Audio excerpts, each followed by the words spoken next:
কেন আল্লাহ তাদেরকে অভিশপ্ত বানিয়ে দিয়েছে? মাগদুব আলাইহিম কেন বানিয়ে দিয়েছে? চোখের সামনে দেখলো আল্লাহ সূর্য থামিয়ে দিয়েছে। এখন তারা বিজয়ী বেশে জেরুজালেমে প্রবেশ করতেছে, বিজয়ী বেশে। তো বিজয়ী বেশে যে জেরুজালেমে প্রবেশ করতেছে, তো আল্লাহ আদেশ দিচ্ছে, শোনো, এই দীর্ঘ আযাব শাস্তি কতদিন ফেরাউনের অধীনে শাস্তি ভোগ করলা, তারপরে সিনাই মরুভূমিতে 40 বছর পাগলের মতো ঘুরলা, এখন তোমাদেরকে জেরুজালেম বিজয় করার তৌফিক দিলাম। যখন জেরুজালেমে প্রবেশ করবা, মাথা নিচু করে সুজ্জাদান, মাথা নত করে সিজদাবনত অবস্থায় জেরুজালেমে প্রবেশ করবা, আর মুখে বলতে থাকবা হিত্তাতুন হিত্তাতুন হিত্তাতুন। হিব্রু ভাষায় আমরা আরবিতে যেমন বলি আস্তাগফিরুল্লাহ আস্তাগফিরুল্লাহ আস্তাগফিরুল্লাহ, তো হিব্রু ভাষায় আস্তাগফিরুল্লাহ হচ্ছে হিত্তাতুন হিত্তাতুন হিত্তাতুন, মানে মাথা নিচু করে সিজদা অবস্থায় জেরুজালেমে প্রবেশ করবা আর মুখে বলতে থাকবা আস্তাগফিরুল্লাহ আস্তাগফিরুল্লাহ আস্তাগফিরুল্লাহ। কত বড় নিমক হারাম কম! সবাই যে করেছে তা নয়, কিন্তু তাদের একদল মানুষ আল্লাহর এই আদেশকে লঙ্ঘন করে মাথা নিচু না করে আগে পিছন দিল জেরুজালেমে প্রবেশ করার জন্য। বলেন নাউজুবিল্লাহ। আল্লাহ কোরআনে বর্ণনা করেছে এই ঘটনা, ভাই আমি বলছি না, সব ঘটনা যা বলছে সূরা বাকারার মধ্যে বনী ইসরাঈলদের ঘটনা আল্লাহ বলেছেন। এই বিজয়ের পরে তারা পিছন সামনে দিয়ে মাথা উঁচু করে শহরে প্রবেশ করলো আর মুখে বলতে লাগলো হিনতাতুন। হিনতাতুন মানে হচ্ছে গমের দানা। হিনতাতুন মানে কি? গমের দানা। আর হিত্তাতুন মানে আস্তাগফিরুল্লাহ। এই জন্যই এই যে ইতিহাস থেকে শিক্ষা, এই ইতিহাস থেকে শিক্ষা নিয়ে আমার নবী কি করেছিলেন, আগের আর একটা ইতিহাস থেকে শিক্ষা নিয়ে সাহাবীরা কি করেছিলেন, দুটোই বলি। বানু ইসরাইল মুসা আলাইহিস সালামকে বললেন আপনি আর আপনার আল্লাহ গিয়ে যুদ্ধ করেন। বদরের দিন সাহাবীরা আল্লাহর নবীকে বলেছিলেন, মুসার কওম যেমন মুসাকে বলেছিল আপনি আর আপনার আল্লাহ যুদ্ধ করেন, আমরা আনসার আর মুহাজিররা আপনাকে বলবো না যে আপনি আর আপনার আল্লাহ গিয়ে যুদ্ধ করেন। আপনি আগুনে ঝাঁপ দিতে বললে আমরা আগুনে ঝাঁপিয়ে পড়ব, সমুদ্রে ঝাঁপ দিতে বললে সমুদ্রে ঝাঁপিয়ে পড়ব, জীবনে এবং মরণে আপনার সাথে। আল্লাহর নবীর সাহাবীরা আল্লাহর নবীকে বলেছিলেন ওই ঘটনা থেকে শিখে। এবার আমার নবী যেই দিন ফাতহে মাক্কা করছেন, ইতিহাস খুলেন, দীর্ঘ 10 বছর 12 বছর পরে যখন মুহাম্মদ সাল্লাল্লাহু আলাইহি সাল্লাম মক্কায় বিজয়ী বেশে প্রবেশ করছেন, তখন মুহাম্মদ সাল্লাল্লাহু আলাইহি সাল্লাম মক্কার সবচেয়ে উঁচা সাইড থেকে প্রবেশ করেছেন। তিনি নিজে বাছাই করেছেন যে মক্কায় তিনি নিচ থেকে উপরে উঠবেন না, মক্কায় তিনি উপর থেকে নিচে নামবেন।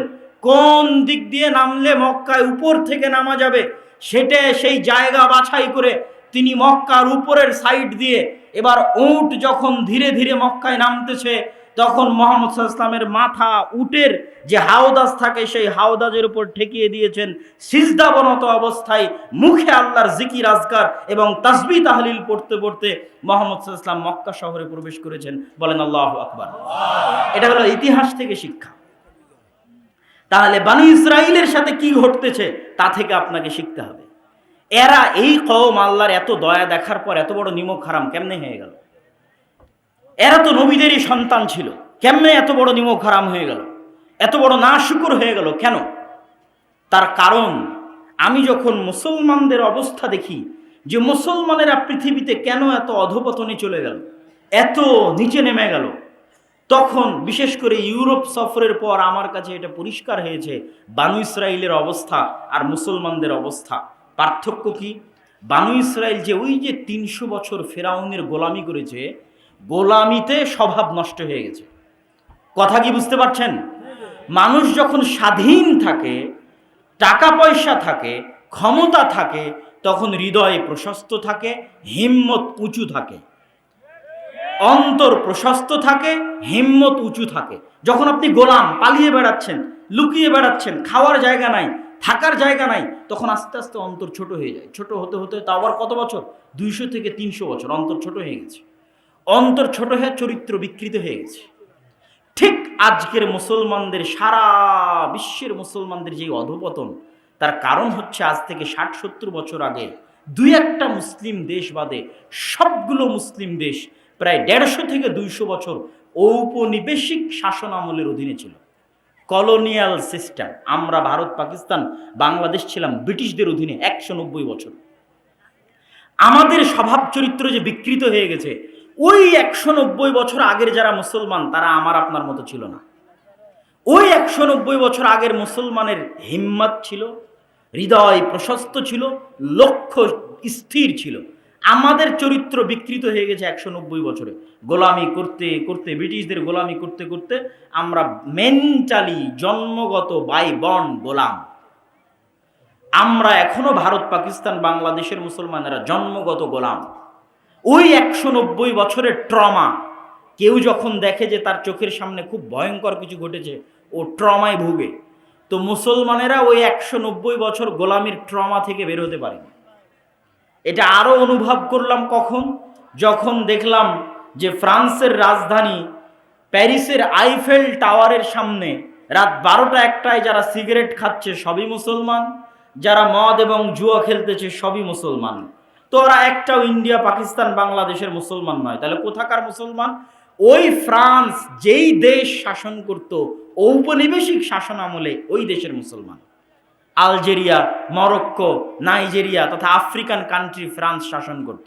ফ্রান্স, ইতালি, স্পেন এরা আফ্রিকান কান্ট্রিগুলোকে ভাগ করে নিয়েছিল। তো ওদের চরিত্র এদের শাসনে বিকৃত হয়ে গেছে। এদের অধীনে ওরা 190-200 বছর থেকেছে। এখন ওই ট্রমা থেকে ওরা বের হতে পারেনি, কেন? গোলাম। আমরা 190 বছর গোলাম ছিলাম, এখনো আমরা ওই ট্রমা থেকে বের হতে পারিনি। আমাদের চরিত্র এই জন্য বিকৃত।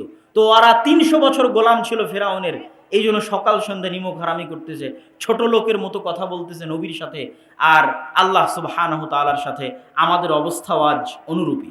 সম্মানিত উপস্থিতি, এবার আমরা দেখব দ্বিতীয়বার জেরুজালেম বিজয়ের ঘটনা আর এক নবীর হাতে। তার নাম দাউদ।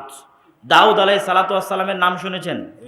দাউদ আলাইহিস সালাতু ওয়াস সালামের হাতে জেরুজালেম বিজয়ের ঘটনা আল্লাহ কয়েক পৃষ্ঠা যাবত সূরা বাকারার মধ্যে বর্ণনা করেছেন।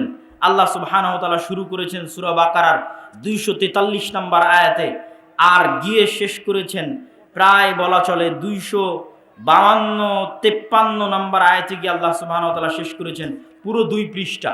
দাউদ আলাইহিস সালামের জেরুজালেম বিজয়ের ঘটনা আল্লাহ বলেছে। শুরু কিভাবে? এই যে ইউশা বিন নুনের হাতে জেরুজালেম বিজয় হলো, তারপরেও যে তারা আল্লাহর আদেশ অমান্য করলো, এইভাবে আল্লাহর আদেশ তারা অমান্য করতে থেকেছে। তখন আল্লাহ তাদের উপর আযাব দিয়েছে। আযাবে তারা জেরুজালেম থেকে বিতাড়িত হয়ে গেছে। আযাবে তারা জেরুজালেম থেকে বিতাড়িত হয়ে গেছে। দেখেন, আজকে আপনাদের বলতে এবং ভাবতে কষ্ট লাগলেও আমরা মুসলমানেরা আযাবের মধ্যে আছি। কিসের মধ্যে আছি? আযাবের মধ্যে আছি। আমাদের চরিত্রের কারণে, আমাদের অভ্যাসের কারণে। মসজিদে আকসা আমাদের হাতে নাই, বাহ্যিক কারণ যেটাই হোক, অভ্যন্তরীণ কারণ হচ্ছে আমাদের আমল, উম্মতে মুহাম্মাদির আমল। বিমা কাসাবাত আইদিনা, আমাদের আমলে আমরা মসজিদে আকসা হারিয়েছি।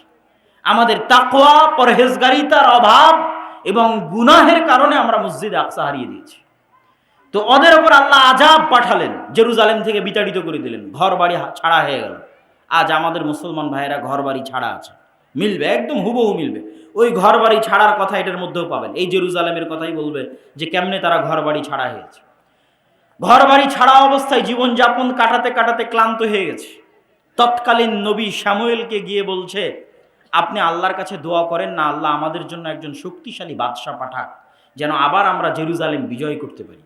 আল্লাহ কিন্তু আমাদেরও শিখিয়ে দিয়েছে যে তোমরা দোয়া করবা সুলতানান নাসিরা, যেন আল্লাহ তোমাদের জন্য একজন শক্তিশালী বাদশাহ পাঠায়। হে আল্লাহ, আপনি আমাদের উম্মতে মুহাম্মাদিকে, ফিলিস্তিনকে, জেরুজালেমকে, গাজার মুসলমানদেরকে উদ্ধার করার জন্য শক্তিশালী শাসক পাঠান। বলেন আল্লাহুম্মা আমিন। এই দোয়া তারাও করেছে নবীর কাছে গিয়ে। আল্লাহ বলছে, আলাম তারা ইলাল মালাই মিন বানি ইসরাঈলা মিন বাদি মূসা ইয ক্বালু লিনাবিয়্যিল্লাহি মাবআস লানা মালিকান নুকাতিল ফি সাবিলিল্লাহ। হে নবী, আপনি তো আল্লাহর সাথে কথা বলেন, আল্লাহর কাছে দোয়া করেন, আল্লাহ আমাদের জন্য একজন বাদশা দিক, ওই বাদশার পিছনে আমরা যুদ্ধ করব। তো নবী জানতেন এই বানু ইসরাইলের স্বভাব, যে এরা কত বড় নিমক হারাম, এটা তিনি জানতেন। তো তিনি নবী উত্তরে কি বলছেন? হাল আসাইতুম ইন কুতিবা আলাইকুমুল কিতালু আল্লা তুকাতিলু। আরে আমি আল্লাহর কাছে দোয়া করে যদি একজন রাজা নেই, তারপরে তোমরা যে যুদ্ধ করবে আর গ্যারেন্টি কি? তোমরাই তো তারা যারা মুসা আলাইহিস সালামের সাথে যুদ্ধ করনি। তো তোমরা যে মুখ ফিরিয়ে নিবে এর কোনো গ্যারেন্টি আছে? তখন তারা উত্তরে বলছে, ওয়ামা লানা আল্লা নুকাতিলা ফি সাবিলিল্লাহ ওয়া ক্বাদ উখরিজনা মিন দিয়ারিনা ওয়া আবনাইনা। এই যে বাড়ি থেকে তাড়িয়ে দেওয়া, আরে আমরা কেন যুদ্ধ করব না? আমরা তো আমাদের বাড়িঘর ছাড়া হয়ে গেছি। আজকের মুসলমানেরা বাড়িঘর ছাড়া আছে না নাই ভাই? আজকের জেরুজালেমের ফিলিস্তিনের মুসলমানেরা বাড়িঘর ছাড়া, ওই যুগের মুসলমানেরা বাড়িঘর ছাড়া হয়ে গেছে আল্লাহর আযাবে। আমাদের বাহ্যিক যে কারণই থাক, অভ্যন্তরীণ কারণ হচ্ছে আল্লাহর আযাব। তো আমরা তো আমাদের বাড়িঘর ছাড়া হয়ে গেছি, আমরা কেন যুদ্ধ করব না? অবশ্যই করব। আপনি আল্লাহর কাছে দোয়া করেন। ফালাম্মা কুতিবা আলাইহিমুল কিতালু তাওয়াল্লাউ ইল্লা কালিলাম মিনহুম, কিন্তু সত্যি সত্যি যখন আল্লাহ বাদশা পাঠিয়ে দিলেন, তখন যুদ্ধ আর তেমন বেশি মানুষ করতে পারলো না। হাজার হাজার মানুষ থেকে মাত্র ৩১৩ জন যুদ্ধ করতে পেরেছিল, মাত্র। বাকি সব পরীক্ষায় ফেল করেছে। কিভাবে আল্লাহ তাদের পরীক্ষা করেছিলেন সেটাও বলছেন। ক্বাদ বা'আসা লাকুম তালুতা মালিকা, তখন নবী বলে দিলেন আল্লাহ তোমাদের জন্য রাজা করে দিয়েছেন তালুতকে। ওরা বলছে আরে তালুত রাজা হলো মানে? আমরা এত বড় বড় সমাজের সব বড় বড় নেতা, আমরা থাকতে তালুত রাজা হবে? আল্লাহ কোরআন মাজিদে বলছেন তালুত তোমাদের চেয়ে জ্ঞানে এবং শক্তি সামর্থ্যে বড়, এই জন্য তাকে আমি রাজা বানিয়েছি, তোমরা তার আনুগত্য করো। ঠিক আছে, তালুতের আনুগত্য করে এবার যুদ্ধের মাঠে অবতীর্ণ হবেন। যুদ্ধের মাঠে অবতীর্ণ হলে তাবুত ফিরে পাওয়া যাবে। তাবুত কি? তাবুত হচ্ছে মুসা আলাইহিস সালামের লাঠি, তাবুত হচ্ছে মুসা আলাইহিস সালামের পাথর, যেই পাথর ফেটে ঝর্ণা বের হয়েছিল। ওইটা যারা জেরুজালেম থেকে এদের তাড়িয়ে দিয়েছিল, জুলিয়েট বাদশাহ, যার নাম আল্লাহ কোরআনে বলেছে জালুত, ওই জালুত নিয়ে চলে গেছিল। তো ওখান থেকে বনী ইসরাঈলরা বরকত পেত, বরকত লাভ করত। তো বলছে যদি তোমরা এই যুদ্ধে বিজয়ী হও, তাহলে মুসার লাঠি আর পাথর পুনরায় তোমাদের ফিরিয়ে দেওয়া হবে, যাতে তোমরা বরকত লাভ করতে পারো। তো যুদ্ধের জন্য রওনা দিয়েছে। আল্লাহ পরীক্ষা স্বরূপ বলেছে এই যুদ্ধে যাওয়ার পথে নদী আছে, নদীতে যদি পানি পান করো যুদ্ধে অংশগ্রহণ করতে পারবে না, নদীতে যদি পানি পান না করো যুদ্ধে অংশগ্রহণ করতে পারবে। ঠিক আছে, সবাই পানি পান করে নিয়েছে, ৩১৩ জন পানি পান করেনি। এই ৩১৩ জন নদী পার হওয়ার পর দেখছে বিশাল সেনাবাহিনী জালুতের, এত বড় বিশাল সেনাবাহিনীর সামনে ৩১৩ জন কেমনে যুদ্ধ করবে? কোরআনে আল্লাহ তারা বলছে, কোরআনে বর্ণনা করছে, তারা বলছে লা তাকাতা লানা আল-ইয়াওমা বিজালুতা ওয়া জুনুদি, এত বিশাল সেনাবাহিনীর সাথে আমরা ৩১৩ জন কেমনে যুদ্ধ করব? তখন যারা আল্লাহকে ভয় করতো এর মধ্যে দাউদ আলাইহিস সালাম ছিলেন। এই যুদ্ধে দাউদ আলাইহিস সালামের বয়স ২০ বছর, দাউদ আলাইহিস সালামের বয়স ১৭ বছর। তো দাউদ আলাইহিস সালাম সহ আর যারা আল্লাহকে ঈমান আনতো, আল্লাহকে ভয় করত, ক্বালাল্লাযীনা ইয়াযুন্নুনা আন্নাহুম মুলাকুল্লাহ, যারা বিশ্বাস করত যে একদিন আল্লাহর সাথে সাক্ষাৎ হবে, মরলে আল্লাহর দেখা পাবে, তারা বলল শোনো, কাম মিন ফিয়াতিন কালিলাতিন গালাবাত ফিয়াতান কাসীরা, যদি আল্লাহর সাহায্য থাকে, কত অল্প দলকে আল্লাহ কত শক্তিশালী দলের বিরুদ্ধে বিজয়ী করে দেন যদি আল্লাহর সাহায্য থাকে। আল্লাহু মা'আস সাবিরিন, আল্লাহ ধৈর্যশীলদের অন্তর্ভুক্ত। বরং তোমরা আল্লাহর কাছে দোয়া করো। দোয়াও আল্লাহ বলেছে, তারা কি দোয়া করেছিল? রব্বানা আফরিগ আলাইনা সাবরান ওয়া সাব্বিত আকদামানা ওয়ানসুরনা আলাল কওমিল কাফিরিন। এই দোয়া তোমরা করতে থাকো, দোয়া করো এবং আল্লাহ ভরসা করে যুদ্ধে ঝাঁপিয়ে পড়ো। মাত্র ৩১৩ জন নিয়ে যুদ্ধে ঝাঁপিয়ে পড়লো বিশাল বাদশাহ জালুতের বিশাল সেনাবাহিনীর বিরুদ্ধে। দাউদ আলাইহিস সালাম নিজে হাতে বাদশাহ জালুতকে জবাই করেছিলেন, দাউদ আলাইহিস সালাম। এবং তারপরে আল্লাহ তাকে নবী বানিয়ে দিয়েছেন এবং তার সন্তান সুলাইমান সহ পৃথিবীর ইতিহাসের সবচেয়ে বড় সাম্রাজ্য জেরুজালেমে প্রতিষ্ঠা হলো। এটা জেরুজালেম দ্বিতীয়বার বিজয় হলো। প্রথমবার বিজয় করলেন ইউশা বিন নুন, দ্বিতীয়বার বিজয় করলেন তালুত। কিন্তু বাহিনীর মধ্যে ছিল দাউদ আলাইহিস সালাম, যিনি নিজে বাদশাহ জালুতকে হত্যা করেছেন এবং তিনি জেরুজালেমে বিশাল সাম্রাজ্য প্রতিষ্ঠা করলেন। তার সন্তান সুলাইমান পৃথিবীর ইতিহাসের সবচেয়ে বড় সাম্রাজ্য প্রতিষ্ঠা করলেন এবং জিনদের নিয়ে দ্বিতীয়বার মসজিদে আকসা তৈরি করলেন সুলাইমান আলাইহিস সালাম। তাহলে এবার দেখেন, এতক্ষণ যত ইতিহাস বলতেছি, যত নবীর নাম বলে আসলাম, সব মসজিদে আকসার সাথে, সব ফিলিস্তিনের সাথে। সম্মানিত উপস্থিতি, এবার আমরা দ্রুত মুহাম্মদ সাল্লাল্লাহু আলাইহি ওয়াসাল্লামের জীবনীতে ফিরে আসব। তার আগে শর্টকাটে ঈসা এবং মারিয়াম। ওয়াইদ ক্বালাত ইমরাতু ইমরান রাব্বি ইন্নী নাযারতু লাকা মা ফি বাতনি মুহাররারা, যখন ইমরানের স্ত্রী বলল, হে আল্লাহ, আমার পেটে যে সন্তান আছে তোমার রাস্তায় ওয়াকফ করে দিলাম। তোমার রাস্তায় মানে এই মসজিদের জন্য, মসজিদের খেদমত করার জন্য। মসজিদের খাদেম হলে নবী হওয়া যায়, মসজিদের নবীরা মসজিদের খাদেম। তো মা ওয়াকফ করে দিল যে আমার পেটের সন্তান মসজিদের খাদেম, মসজিদে আকসার খাদেম। ফালাম্মা ওয়াদাআত ক্বালাত রাব্বি ইন্নী ওয়াদাতুহা উনসা, বাচ্চা প্রসব করার পর দেখছেন মারিয়াম মেয়ে সন্তান। তো মেয়ে সন্তানকে কেমনে মসজিদে রাখবেন? তো তাকাফফালা জাকারিয়া তথা তার খালু জাকারিয়া আলাইহিস সালাতু ওয়াস সালাম তার দায়িত্ব নিলেন এবং মেয়ে হয়েও মসজিদের খেদমত করতে লাগলেন। মারিয়াম আলাইহিস সালাতু ওয়াস সালাম কোন মসজিদের খেদমত করতে লাগলেন? মসজিদে আকসার খেদমত করতে লাগলেন। আল্লাহ আসমান থেকে খাবার পাঠালেন। কোন মসজিদে খাবার পাঠালেন? মসজিদে আকসায় খাবার পাঠালেন। মারিয়ামের পেটে সন্তান আসলো। ঈসা আলাইহিস সালাতু ওয়াস সালাম মায়ের কোলে কথা বললেন। কোন শহরে জন্ম নিলেন ঈসা আলাইহিস সালাতু ওয়াস সালাম? জেরুজালেমে জন্ম নিলেন, ফিলিস্তিনে জন্ম নিলেন, মসজিদে আকসার পাশে জন্ম নিলেন। এই পর্যন্ত দিয়ে এবার আমরা সামারি দেখি। পৃথিবীর 90% মানুষ তথা তিনটা বড় দিনের অনুসারী, বড় ধর্মের অনুসারীর পবিত্র স্থান হচ্ছে জেরুজালেম, মসজিদে আকসা। যেহেতু মুসা আলাইহিস সালাম এটার জন্য জীবন দিয়েছে, ঈসা বিন নূন জীবন দিয়েছে, দাউদ সুলাইমান যুদ্ধ করেছে, তো এই জন্য ইহুদি যারা আছে তাদের কাছে এটা সবচেয়ে পবিত্র। ঈসা আলাইহিস সালাম এখানে জন্ম হয়েছে, তার মা এই মসজিদের খাদেম ছিলেন, এই জন্য খ্রিস্টানদের কাছে এটা সবচেয়ে পবিত্র। আর আমরা মুসলমানেরা তো আছি। তাহলে পৃথিবীতে এর চাইতে বড় আর কোনো কারণ নাই যেখানে পৃথিবীর 90% মানুষ যুদ্ধে জড়িয়ে যেতে পারে। মানে এর চেয়ে বড় আর কারণ পৃথিবীতে নাই যেই কারণে পৃথিবীর 90% মানুষ যুদ্ধে জড়িয়ে যেতে পারে। কিসের প্রথম বিশ্বযুদ্ধ, কিসের দ্বিতীয় বিশ্বযুদ্ধ? সবচেয়ে বড় যুদ্ধ হবে এই মসজিদকে কেন্দ্র করে, এই শহরকে কেন্দ্র করে, যেটাতে পৃথিবীর 90% মানুষ জড়িয়ে যাবে। কেন এর চেয়ে বড় কারণ আর পৃথিবীতে নাই যেটার পিছনে এত বড় যুদ্ধ হতে পারে। একটাই কারণ, সেটা হচ্ছে এই মসজিদ। এই মসজিদকে নিয়ে যুদ্ধ হতে পারে, এই শহরকে নিয়ে যুদ্ধ হতে পারে, যেগুলো কিয়ামতের পূর্ব মুহূর্তে সব বড় বড় যুদ্ধ এখানে সংঘটিত হবে। দাজ্জালকেও ঈসা আলাইহিস সালাতু ওয়াস সালাম এই জেরুজালেম শহরের গেটেই হত্যা করবেন। এগুলো সব এই ফিতনা বলেন, যুদ্ধ বলেন, যেটাই বলেন, কিয়ামতের পূর্ব মুহূর্তে মক্কা মদিনা সেফ থাকবে। যা ঘটবে মসজিদে আকসাকে কেন্দ্র করে ঘটবে, জেরুজালেমকে কেন্দ্র করে ঘটবে। আমরা চলে আসি আমাদের নবীর ইতিহাসে, আমাদের নবীর জীবনীতে। আমাদের নবী মুহাম্মদ সাল্লাল্লাহু আলাইহি ওয়াসাল্লামের সাথে জেরুজালেম মসজিদে আকসার সম্পর্ক কি? আমাদের নবী মুহাম্মদ সাল্লাল্লাহু আলাইহি ওয়াসাল্লামের সাথে জেরুজালেমের বেশি না 3টে সম্পর্ক বলে আমরা বক্তব্যের মুসলমানদের জেরুজালেম বিজয়ের ঘটনায় এগিয়ে যাব। এক, যখন আল্লাহ সালাত ফরজ করলেন তখন মুহাম্মদ সাল্লাল্লাহু আলাইহি ওয়াসাল্লামকে আদেশ দিলেন মসজিদে আকসা মুখিয়ে সালাত আদায় করো। এটা মুহাম্মদ সাল্লাল্লাহু আলাইহি ওয়াসাল্লামের জন্য অনেক কষ্টের ছিল। কেন কষ্টের ছিল? তিনি জন্মের পর থেকে দেখছেন কাবা সবচেয়ে পবিত্র ঘর। তার বাপ দাদা আদি পুরুষ কাবা ঘরের খেদমত করেছে। সেই কাবা ঘরকে পাশে রেখে, সেই কাবা ঘরকে নিজের কাছে রেখে আল্লাহ বলছে মসজিদে আকসা মুখিয়ে সালাত আদায় করে। তাই একদিন দুই দিন নয়, 17 মাস। কদ নারা তাকাল্লুবা ওয়াজহিকা ফিস সামা।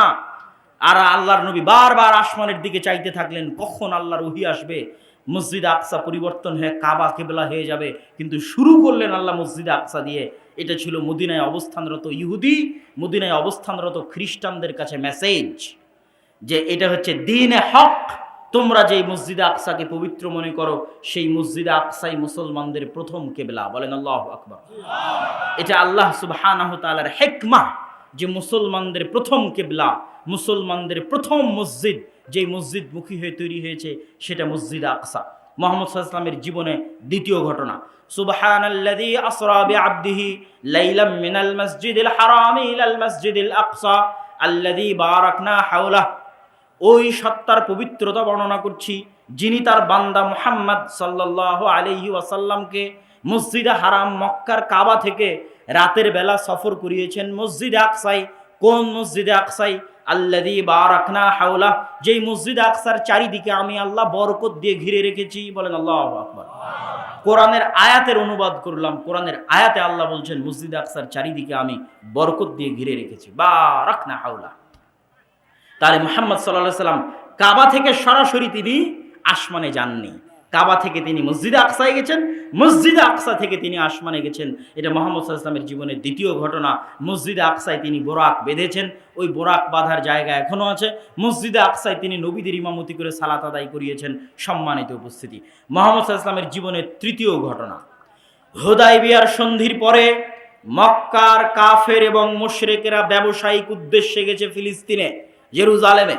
তখন ফিলিস্তিন জেরুজালেমে কন্ট্রোল আছে রোমান এম্পায়ারের। রোমান এম্পায়ারের তৎকালীন বাদশাহ হিরাক্লিয়াস রাতের বেলা স্বপ্ন দেখে আরবের মধ্যে যারা খাতনা করে তাদের হাতে চলে যাচ্ছে তার এই রাজত্ব।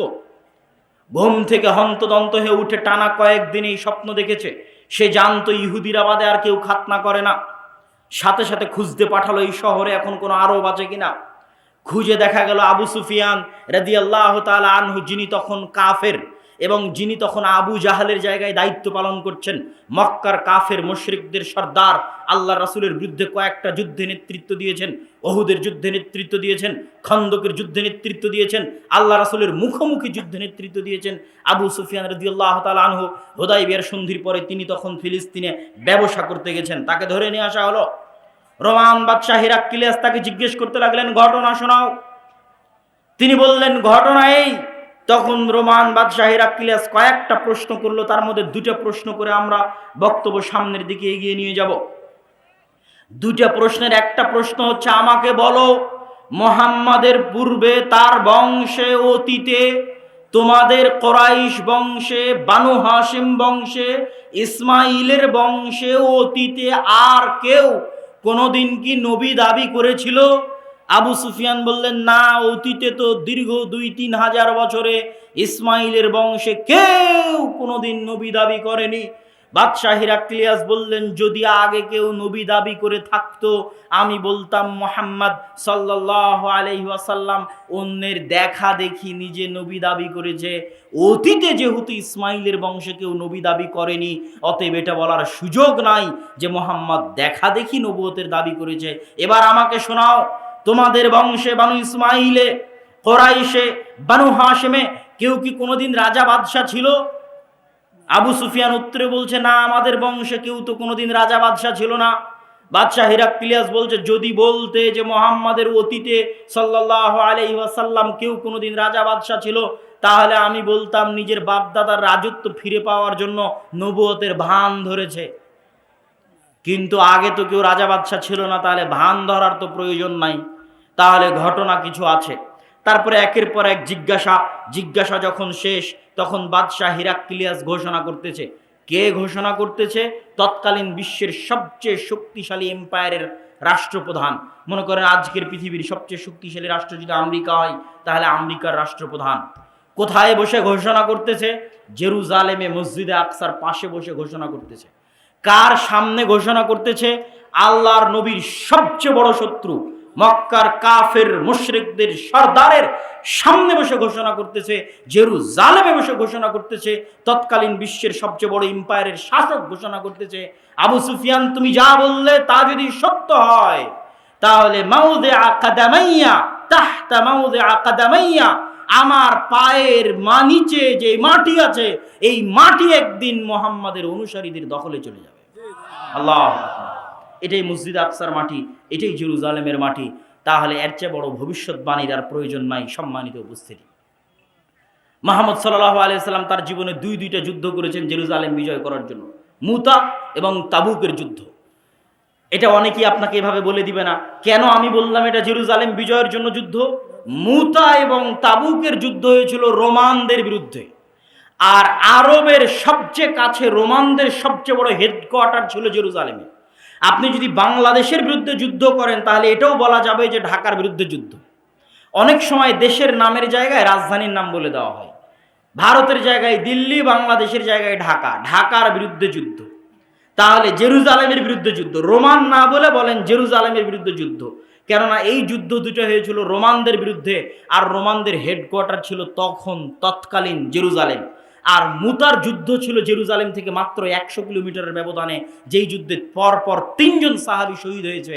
আর আল্লাহর নবী মদিনায় বসে চোখের পানি ফেলতেছে আর বলছেন, এখন তরবারি হাতে নিল সাইফুম মিন সুয়ুফিল্লাহ, আল্লাহর তরবারিগুলোর একটা তরবারি, সেটা হচ্ছে খালিদ ইবনুল ওয়ালিদ। এই যে যুদ্ধ হচ্ছে রোমানদের বিরুদ্ধে, এটা জেরুজালেম থেকে মাত্র 100 কিলোমিটার দূরে। এই জন্য বললাম, আল্লাহর নবী তার নিজের জীবদ্দশায় দুইটা যুদ্ধ করেছেন মসজিদ আকসা বিজয় করার জন্য। একটা হচ্ছে মুতা, আর একটা হচ্ছে তাবুক। সম্মানিত উপস্থিতি, আল্লাহর নবীর মৃত্যুর পরে আবু বকর রাদিয়াল্লাহু তাআলা আনহু ওই সেনাবাহিনীকে থামাননি, যেই সেনাবাহিনীকে আল্লাহর নবী রোমানদের বিরুদ্ধে রওনা করেছিলেন মসজিদ আকসা এবং জেরুজালেম বিজয় করার জন্য, তাকে তিনি থামাননি। কিন্তু যাকাত অনাদায়কারীদের বিরুদ্ধে, মুরতাদদের বিরুদ্ধে যুদ্ধ করতে গিয়ে তার গতি কিছুটা স্লোথ ছিল।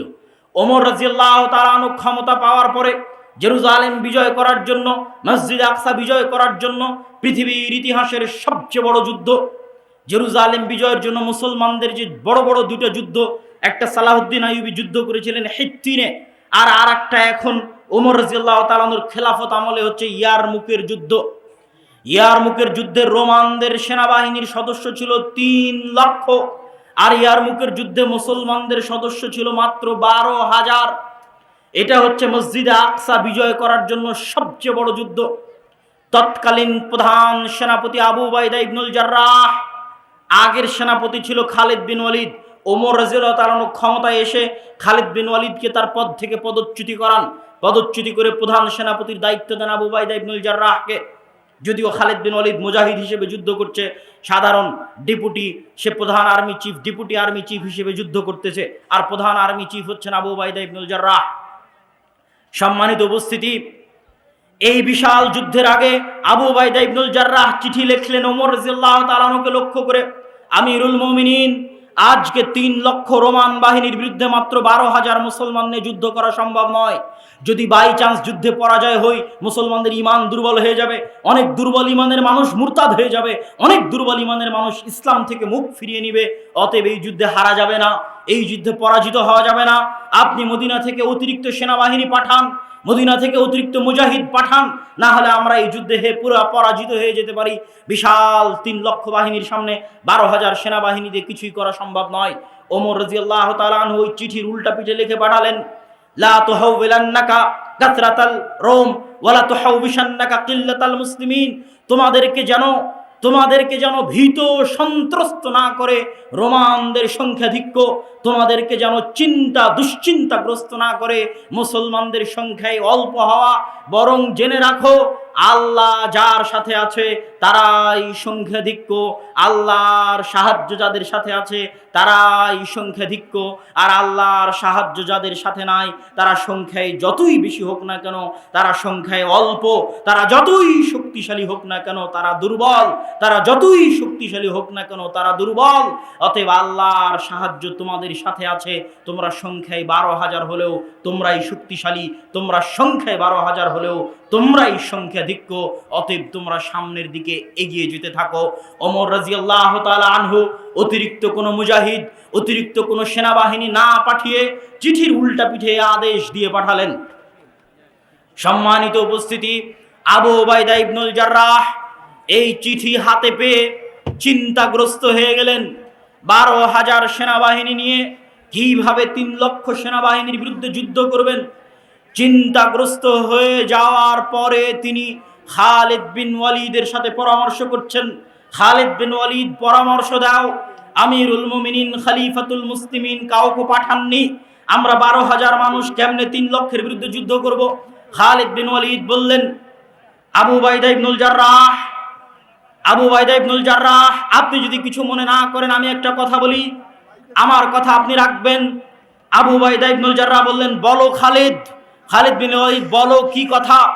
খালিদ বিন ওয়ালিদ বললেন, যেহেতু আমিরুল মুমিনিন কোনো সাহায্য পাঠায়নি, আজকের ইয়ারমুকের যুদ্ধের দায়িত্বটা আপনি আমাকে দিয়ে দেন। আপনি যদিও কাগজে কলমে প্রধান সেনাপতি, কিন্তু আজকে ইয়ারমুকের যুদ্ধে আমি খালিদ বিন ওয়ালিদ প্রধান সেনাপতির দায়িত্ব পালন করব। আমার এই কথাটুকু যদি আপনি রাখেন তাহলে আমাকে প্রধান সেনাপতির দায়িত্ব দিয়ে দেন। আবু উবাইদা ইবনুল জাররাহ বললেন, ঠিক আছে, কোনো সমস্যা নাই, খালিদ তুমি প্রধান সেনাপতির দায়িত্ব পালন করো। ইয়ারমুকে 6 দিন যুদ্ধ হয়েছে, 6 দিন যুদ্ধ করার পরে আল্লাহ সুবহানাহু ওয়া তাআলা মুসলমানদের বিজয় দিলেন। মুসলমানেরা 4টা দলে ভাগ হয়ে গেল, প্রত্যেকটা দলের প্রধান ছিল একজন সাহাবী। 4টা দলে ভাগ হয়ে গিয়ে এবার আজকের ফিলিস্তিনের যত শহরের নাম শুনেন, যেই গাজার নাম শুনছেন, ইয়ারমুকের যুদ্ধের পরের দিনই গাজা শহর বিজয় হয়েছে। ইয়ারমুকের যুদ্ধের পরে মুসলমানেরা 4টা দলে ভাগ হয়ে মসজিদে আকসাকে কেন্দ্র বানিয়ে, জেরুজালেমকে কেন্দ্র বানিয়ে 4 দিক থেকে ঘিরে নিতে লাগলো জেরুজালেমকে। 4 দিক থেকে জেরুজালেমকে ঘিরতে থাকলো গাজা, হাইফা, তেল আবিব, পশ্চিম তীর, হেবরন, আল খালিল, ফিলিস্তিনের যত শহর আছে সব শহর বিজয় করতে করতে করতে করতে একদম জেরুজালেম চারিদিক থেকে ঘিরে নিল। ওই দিন জেরুজালেমের পাশে 4,000 সাহাবী ছিলেন। 1 মাস জেরুজালেম ঘিরে রাখা হলো। পাদ্রী চাবি হস্তান্তর করবে না যতক্ষণ না আমিরুল মুমিনিন খলিফাতুল মুসলিমিন না আসবে। চিঠি লিখে পাঠানো হলো। আবু উবাইদা ইবনুল জাররাহ চিঠি লিখে পাঠালেন। ওমর ইবনুল খাত্তাব বলছেন, আমি আসছি, জেরুজালেমের চাবি ওমরের হাতে হস্তান্তর করা হবে। ওমর রাদিয়াল্লাহু তাআলা আনহুর ওই ঐতিহাসিক ঘটনা, যখন তিনি মদিনা থেকে ফিলিস্তিন গেছিলেন একজন মাত্র খাদেম সাথে করে নিয়ে, এবং খাদেমের সাথে পালাক্রমে কখনো তিনি